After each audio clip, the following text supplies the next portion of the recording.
చూసి నాగరిక ప్రపంచం అంతా కూడా తల వంచుకునేలా చంద్రబాబు నాయుడు గారు చేశారు. అక్కడ అంబటి రాంబాబు ఇంటి దగ్గరికి వెళ్ళినప్పుడు కూడా 5 కార్లను ధ్వంసం చేశారు, ఇంట్లో చొరబడ్డారు, అద్దాలను పగలగొట్టారు, ఇంట్లో ఆడవాళ్ళందరినీ కూడా దుర్భాషలాడారు.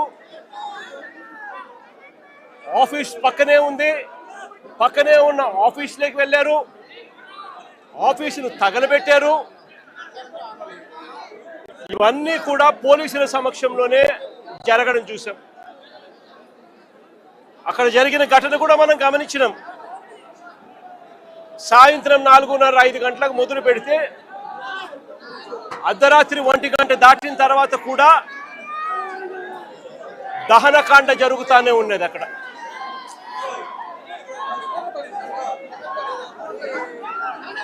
అక్కడ జరిగిన జంగల్ రాజ్ కార్యక్రమంలో భాగంగానే మళ్ళీ ఇక్కడ అంబటి రాంబాబు అన్న విషయంలో, ఇక్కడ మళ్ళీ జోగి రమేష్ విషయంలో కూడా అదే పరంపర. మళ్ళీ మరుసటి రోజు కేవలం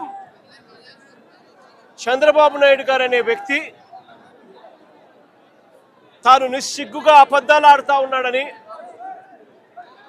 తాను నిస్సిగ్గుగా ప్రజలను పెడదోవ పట్టించాడు అని సాక్షాత్తు సిబిఐఏ, మేం కాదు, సాక్షాత్తు సిబిఐఏ చంద్రబాబు నాయుడు గారు చెప్తా ఉన్న అబద్ధాలను తేటతెల్లం చేస్తూ సిబిఐ ఛార్జ్ షీట్ దాఖలు చేసింది. చంద్రబాబు నాయుడు గారు ఇంతకు ముందు వరకు కూడా చెప్తా వస్తా ఉన్నట్టుగా జంతువుల కొవ్వు కానీ, గొడ్డు మాంసం కొవ్వు కానీ, పంది కొవ్వు కానీ, చేప నూనె కానీ కలిసింది నూనెలో. అటువంటి మాంసాహారం కలిగిన ఆ నూనెను లడ్డు తయారీలోకి వాడి వెంకటేశ్వర స్వామి భక్తుల మనోభావాలను దెబ్బతీసే విధంగా చంద్రబాబు నాయుడు గారు అన్యాయమైన దుష్ప్రచారం చేశాడు. నిజంగా ఎంత అన్యాయమైన దుష్ప్రచారం చేశాడు అనంటే, చంద్రబాబు నాయుడు గారు ముఖ్యమంత్రి కానంత వరకు కూడా వెంకటేశ్వర స్వామి ప్రసాదాన్ని ఎవరైనా ఇస్తే కళ్ళు మూసుకొని 2 కళ్ళకు ఇలా ఇలా అద్దుకొని ఇలా తినే పరిస్థితి నుంచి వెంకటేశ్వర స్వామిని అగౌరవపరిచిన వ్యక్తి ఎవరైనా ఉన్నారు అని అంటే అది చంద్రబాబు నాయుడు గారే. వెంకటేశ్వర స్వామి ప్రసాదాన్ని, ఆ ప్రతిష్టను దిగజార్చిన వ్యక్తి ఎవరైనా ఉన్నారు అని అంటే అది చంద్రబాబు నాయుడు గారే. ఒక అబద్ధాన్ని క్రియేట్ చేసి, ఆ అబద్ధానికి రెక్కలు కట్టి, ఆ అబద్ధాన్ని దుష్ప్రచారం చేసి కేవలం రాజకీయాల కోసం దేవుడిని కూడా వాడుకున్న వ్యక్తి ఎవరైనా ఉన్నారు అని అంటే ఈ ప్రపంచంలో అది ఒక చంద్రబాబు నాయుడు గారు మాత్రమే. నిజంగా సిబిఐ ఇలాంటి చంద్రబాబు నాయుడు చేస్తా ఉన్న ఈ అవాస్తవాలన్నీ, చంద్రబాబు నాయుడు గారు చెప్తా ఉన్న ఈ అబద్ధాలన్నీ కూడా అబద్ధం అని చెప్పి తేల్చింది. సిబిఐ ఫైల్ చేసిన ఛార్జ్ షీట్లో ఏకంగా NDDB, national dairy development board research institute సంబంధించిన lab report, NDRI national development research ఇన్స్టిట్యూట్కి సంబంధించిన ల్యాబ్ రిపోర్టు, ఈ 2 కూడా కేంద్ర ప్రభుత్వ సంస్థలు, రీసెర్చ్ ఇన్స్టిట్యూట్స్. వీళ్ళు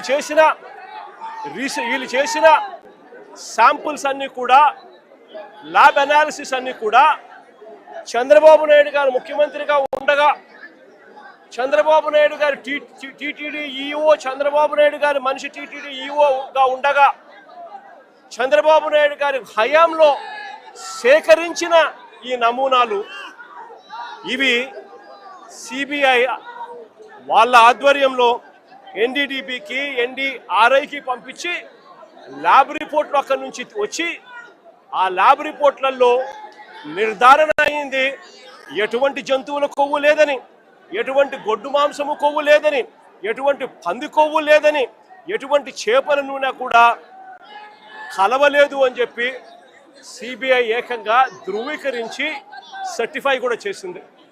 ఆ ఛార్జ్ షీట్లో సిబిఐ అదొకటే చెప్పలా, సిబిఐ ఆ మాట చెబుతూ సిబిఐ ఇంకొకటి కూడా చెప్పింది, ఇంతవరకు చంద్రబాబు నాయుడు గారు దిగజారిపోయి టీటీడీ చైర్మన్లుగా ఉన్న వైవి సుబ్బారెడ్డి గారిని కానీ, భూమన కరుణాకర్ రెడ్డి గారిని కానీ, వైఎస్ఆర్సీపీకి సంబంధించిన హయాంలో వీళ్ళిద్దరూ టీటీడీ చైర్మన్లుగా ఉన్నప్పుడు వీళ్ళు ఎటువంటి అన్యాయాలు చేయలేదు అని, వీళ్ళు ఎటువంటి తప్పులు చేయలేదు అని కూడా సిబిఐ నిర్ధారించి వీళ్ళ పేర్లు కూడా కనీసం ఛార్జ్ షీట్లో కూడా పెట్టలేదు. వీళ్ళల్లో ఎవరిని కూడా అరెస్ట్ చేసే కార్యక్రమాలు కూడా జరగలేదు. అంటే సిబిఐ వీళ్ళందరికీ కూడా క్లీన్ చిట్ కూడా ఇచ్చింది ఈ ఛార్జ్ షీట్ నేపథ్యంలో. ఇది ఒకటే కాదు సిబిఐ చేసింది, ఆ సిబిఐ ఛార్జ్ షీట్లో వాళ్ళు వేసిన అదే ఛార్జ్ షీట్లో ఒక ముఖ్యమైన అంశం ఏమిటి అని అంటే, ఈ ఛార్జ్ షీట్కి సంబంధించి